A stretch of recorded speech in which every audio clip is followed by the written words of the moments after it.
guys, it's Corey from misfitzATV, and just wanting to do a 1-year honest review on my 2021 Polaris Highlifter 1000 XP. Now, I love the bike. There's a few things I hate about it, there's a few things I absolutely love about it. So, here we go.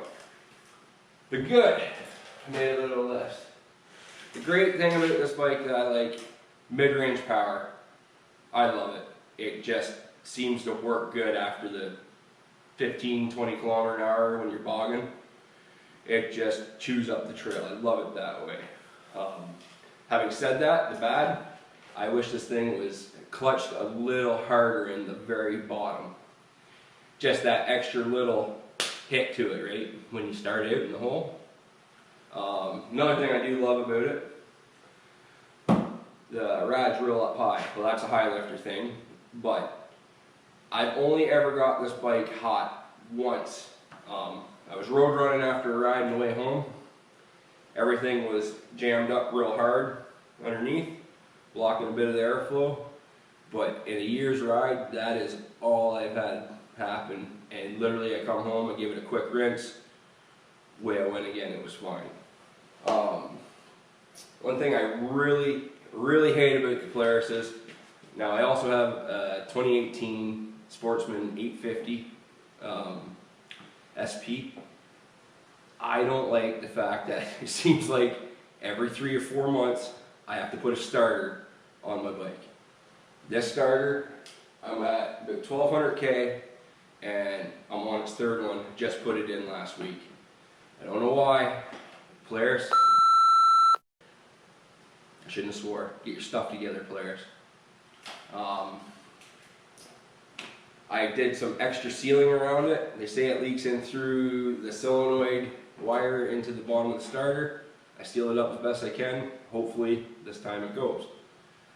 Thing I absolutely love about this bike, these Outlaw 2s are phenomenal.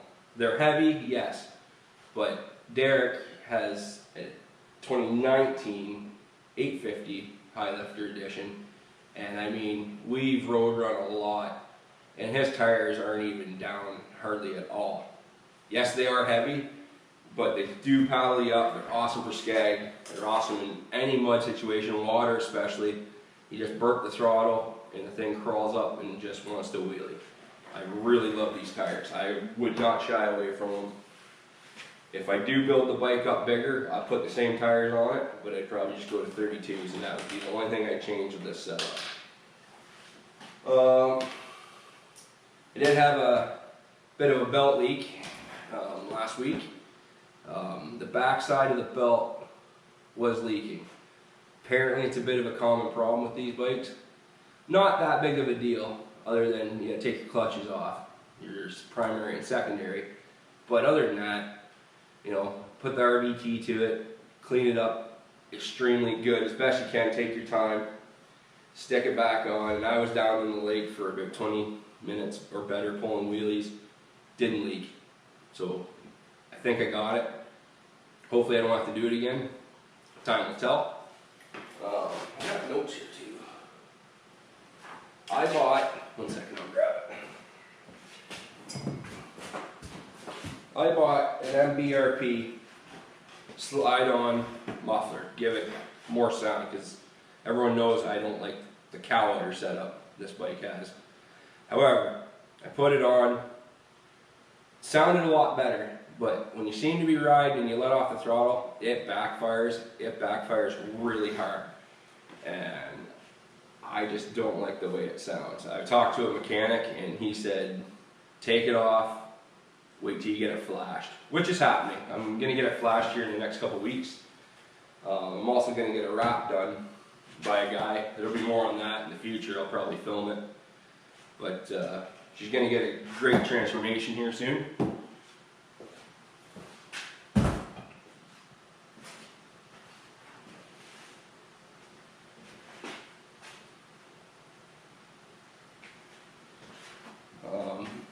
I rode with a couple guys with Can-Ams, which I like the Can-Ams as well.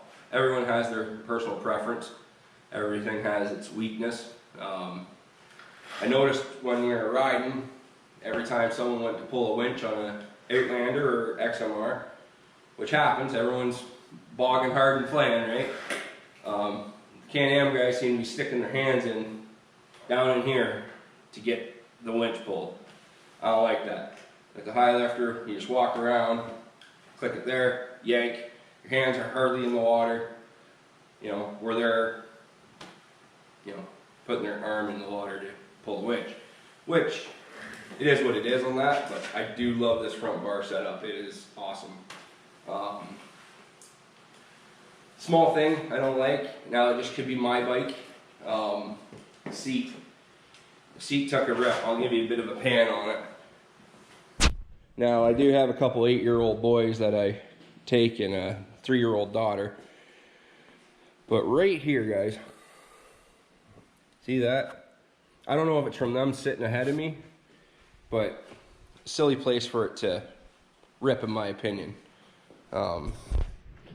Now, like I said, Derek's got the same bike and his is solid. So, I don't know, maybe it was just they slapped it together fast at the factory. I know we're in that old flu that's going around that no one can really say, but maybe they just put it together quick because the orders are insane right now. One more thing. One more thing is I wish this thing, and these are little things, these are just my opinions. I'm just an enthusiast, right? But I do love one thing Yamaha does versus Polaris. They have a dry cell on them. I know. It's just storage for your stuff, triple bag it, it's fine. But the back storage on this bike is awful. Every time you hit a puddle, it's wet in there. Having said that, where would you put it? I have no idea, but it'd be nice to have a small dry cell for carrying like your wallet so it doesn't get trashed, maybe a cell phone. But if you're wearing waders, you put it in a waterproof pocket, you'll be okay. What else do I think about it? I really have, and truthfully, never been too stuck with this thing. I haven't broken axle yet.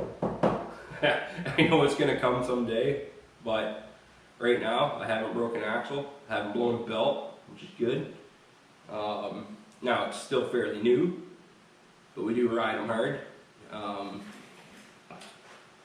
Still on my original prop shaft, that's still going pretty decent. I don't have the Polaris clunk too bad yet, so I imagine another year I'll be doing my prop shaft.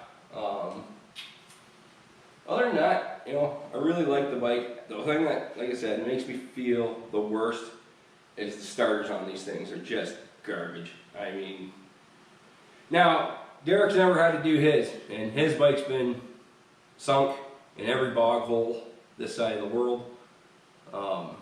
Maybe I've just had a bit of bad luck, but you know, my research online states that everybody seems to have that problem. I don't know, maybe Derek just got the lucky one. I don't know. But anyways, guys, thanks for tuning in to my 1-year honest review of my 2021 Polaris Sportsman 1000 Highlifter edition. Catch you on the trail.